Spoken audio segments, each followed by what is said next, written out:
Hello, Narnach here. Welcome back to Path of Exile. We are playing in the Fall of Oriath beta.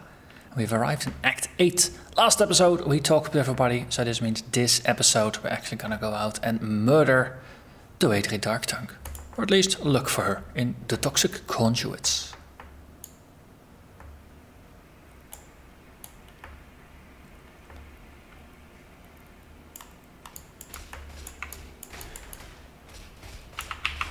Okay. There's definitely a decent amount of damage coming in from those caustic clouds. I mean, our chaos resistance is still pretty abysmal.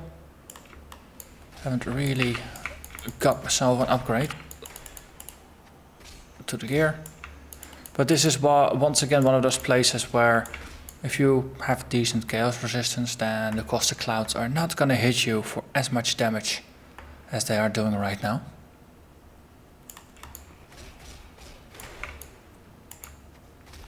Lingering aberration. I don't think I like him.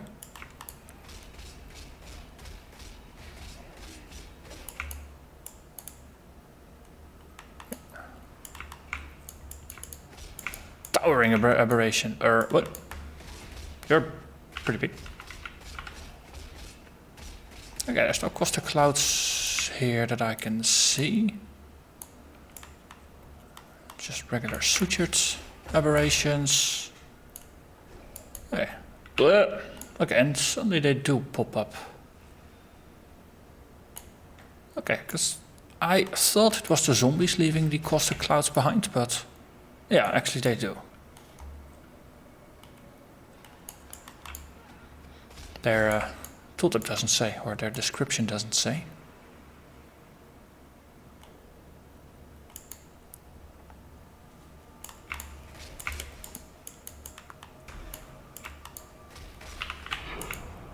Okay, let's play a little bit of a game we call War of Attrition.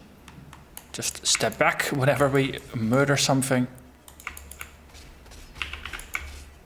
Because, yeah, caustic cloud hurts. And chaos resistance on gear is still relatively difficult to obtain. Enemies take chaos damage over time, so everything down here is just chaos tainted in some way, shape or form.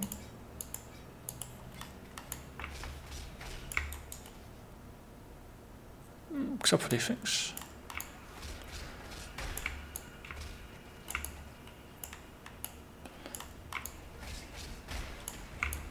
Just a sewer Goliath, sure. Leave those bubbles that explode afterwards. I do find myself sipping my health flask rather frequently. Good thing, of course, that it recharges the flask charges over time. So if we Abyssal Cry them, do we get explosions from their corpses? Yeah, looks like it. Yep. Oh.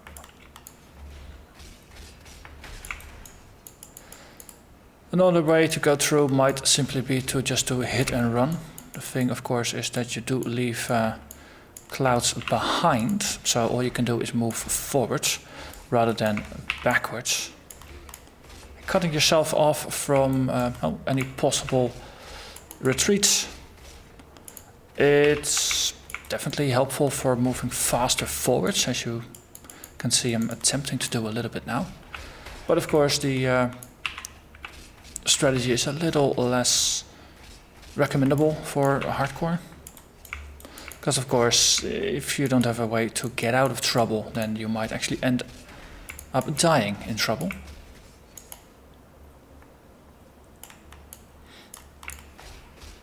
Not a perfectly good valid strategy for moving through if all the caustic clouds are doing so much damage is to ignore most of the mobs and just run through. They're zombies, they're not really gonna chase you all that quickly, so if you just keep whirling, I doubt they'll be able to keep up.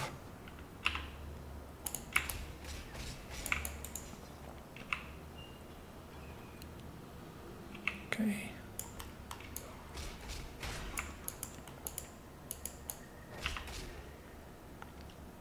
But this is where a life-based build with some regeneration and maybe some actual life leech or no silly thing, chaos resistance, might have a definite advantage over a build like this that does juggle both life and energy shield and doesn't have the leech go towards life, but it's simply just life on hit, which it's okay for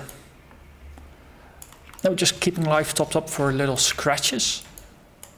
But yeah, the further we get into the new content, the new acts, the more it is pushed home that chaos, it's not this little scratchy thing that you can mostly ignore. Chaos is a serious damage type, and you ignore it at your own peril. And even exploding the corpses still leaves the caustic clouds behind.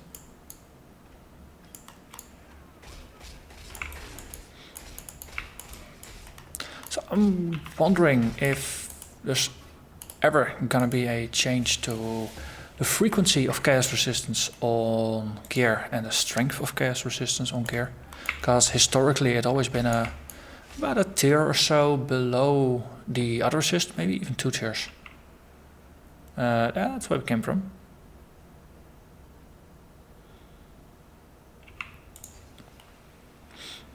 This usually points towards something special.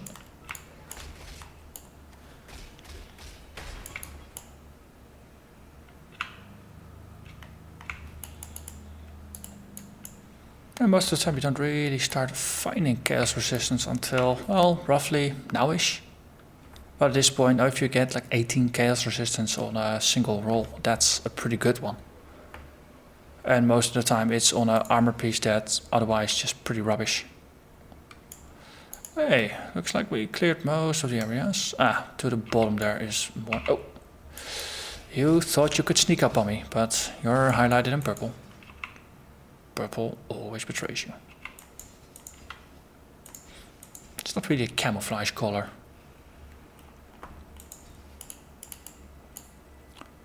Okay, hello there, eyes. Goodbye, eyes.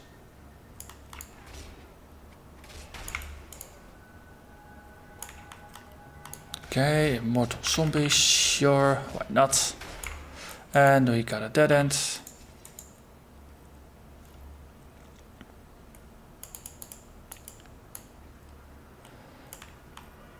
Okay, see if we can just bunch everything up since you are the one that I want. Insert creature reference here. And there we are.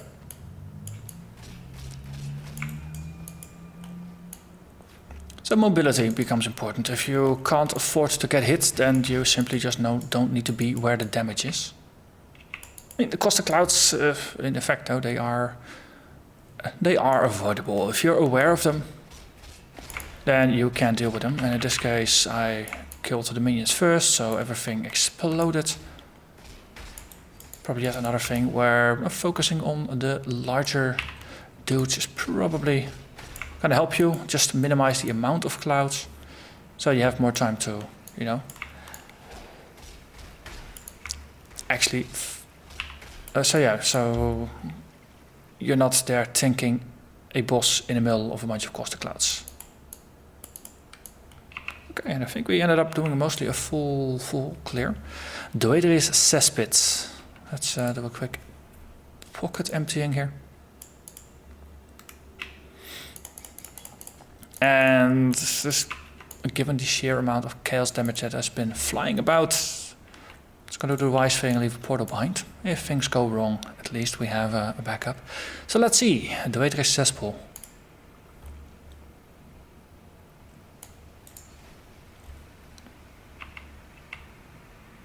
Okay.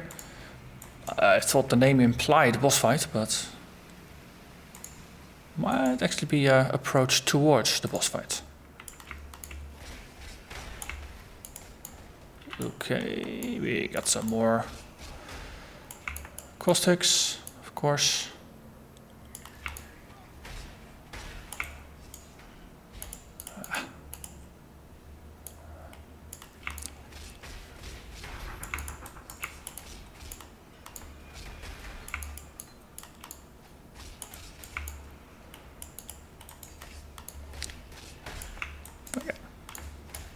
after the initial shock of just a large number of mobs attacking me and some of them once again leaving behind caustic clouds, we're back to being able to mostly just tank things. Those pools, they have a chaos aura, just gonna hurt.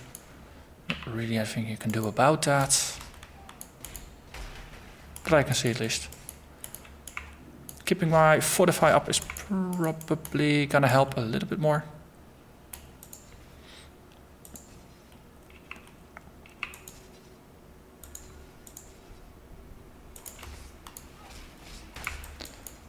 So yeah, I'll just whirl into a pack, then just by the fact of whirling into the pack, you'll probably hit one on the outsides. So that gets you your fortify up, that gets you some damage reduction.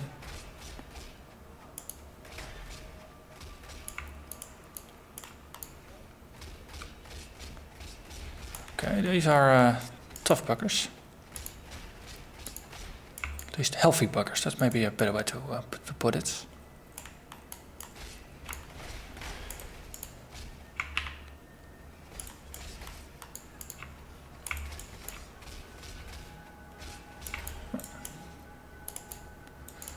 Once you ease into a rhythm, it's actually rather doable.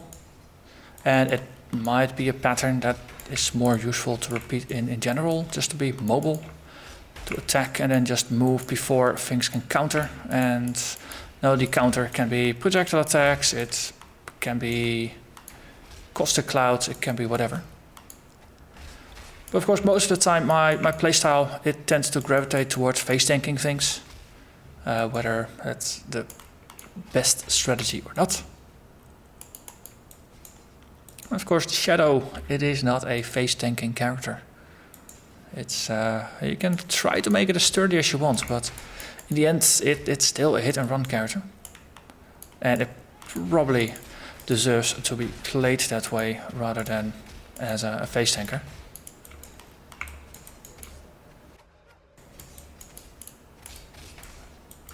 Even against these towering dudes, their attacks are so slow and lumbering that you can actually just physically dodge their attacks if you want to.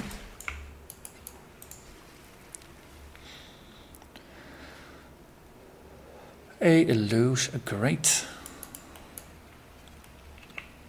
Okay, let's have a look. So put a portal up again, and a cauldron. That sounds like something a witch would have.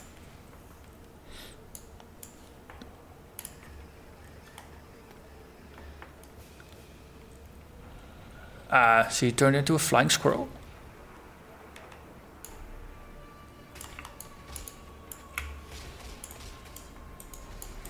Oh, that's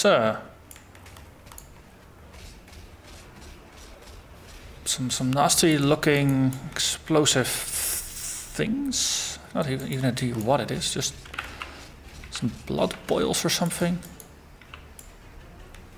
It's red, that usually implies blood. So, ow, she hurts. And there's not a lot of places where you can go where she won't hit you. Man. Man, this is a rather gnarly fight. This is only at half of the...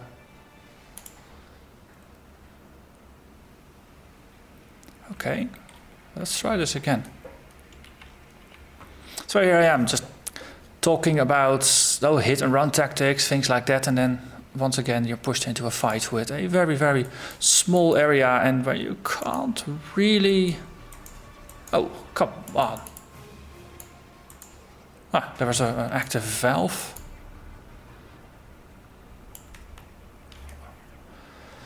Okay, note to self, there's something with that valve.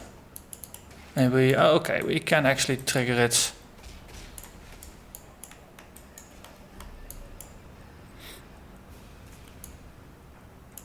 Ooh, purple. That's good. What is this? Purple effluent. You're 7% slower for each stack. Okay. It doesn't really help to Abyssal Cry here. Why do we even bother? Okay, but the missing piece here before I died was that there was a valve that seemingly just annoyed the hell out of her.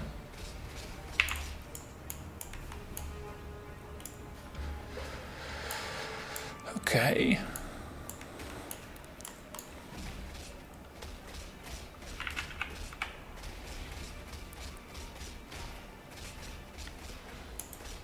So a stand and fight kind of situation. Helped in the green phase. Okay, seems there's a red, a green and a purple phase. I have no idea exactly yet what's the difference is. Ow. Ow. Okay, so now she is shifting.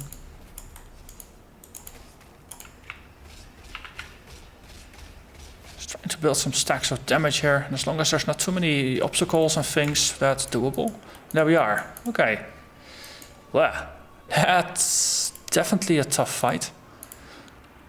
But yeah. The lever, once you are aware of it, it makes the fight easier, but still first impression is it's not really clear what the heck is going on. It's just there's a lot of stuff exploding and she's doing things. But I guess with time and experience we'll get better and we'll discover what the things are, because of course an entire community notices more than a single person on their first playthrough. But yeah, for if all the new content, especially, you know, looking forward to X9 and 10, which we know nothing about yet. If they have more fights like these, where there is this trick that you have to spot or otherwise you're just gonna die, then I'm curious to see if I'll actually make it through in a single playthrough. Because you cannot retreat to safety. Once you're in, you're locked in. And if there's just that many explosions going on, you really have to be perceptive of just small details of the fight to actually see what's going on. So this is going to be interesting if this is a prelude of what's to come. Once more into the breach, and once more we return victorious. Although, I have to admit, I did not relish the sensation of imbibing that foul witch's soul. I felt decidedly unclean. Still, our journey nears completion.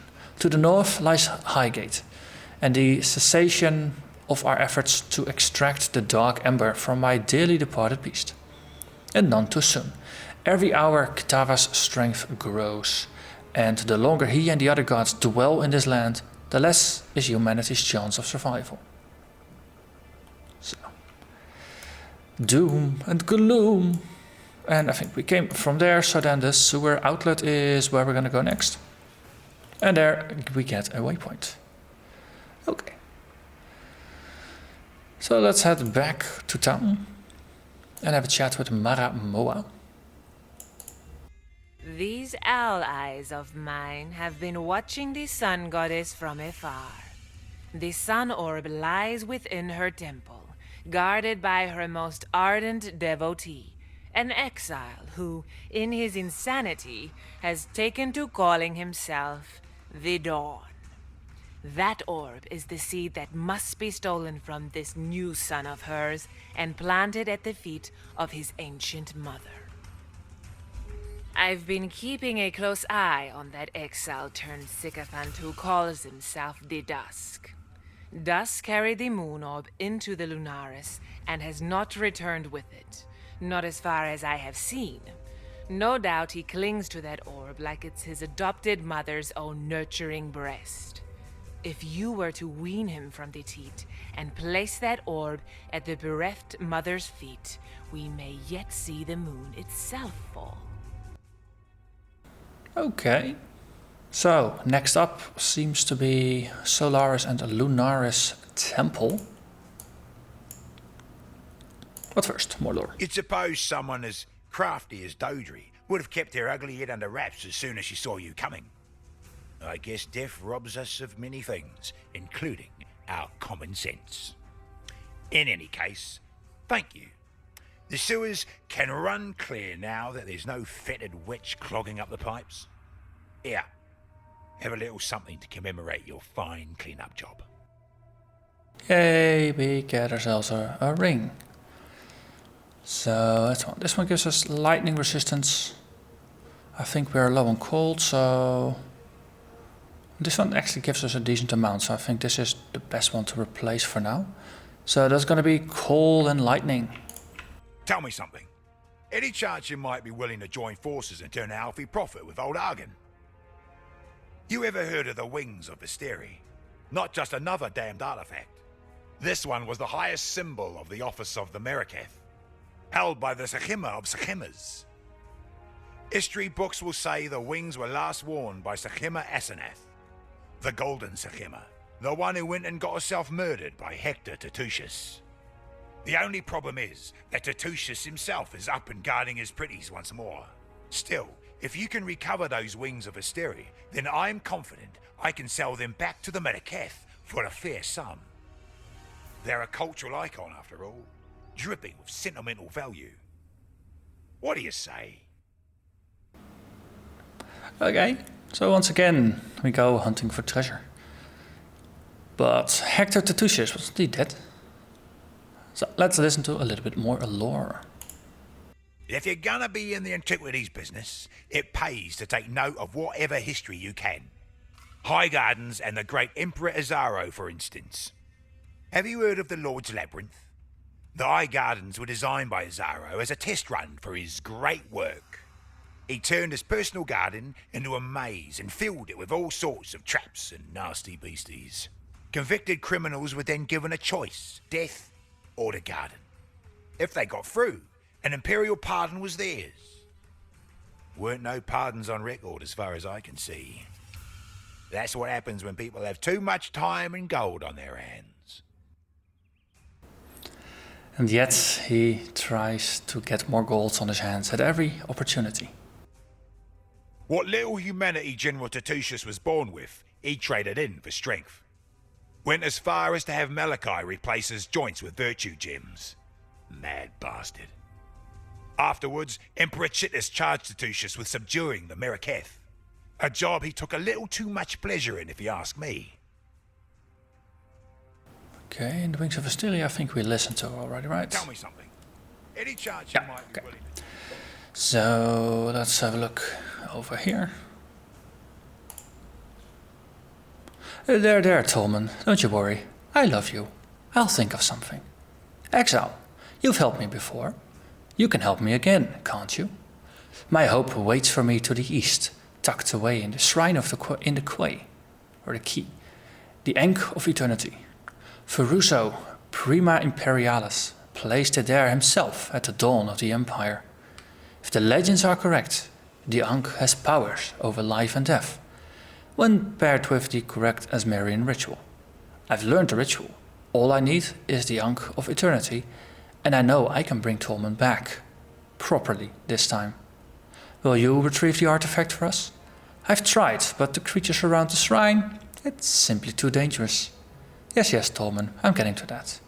I've already prepared a site for the ritual, out in the quay.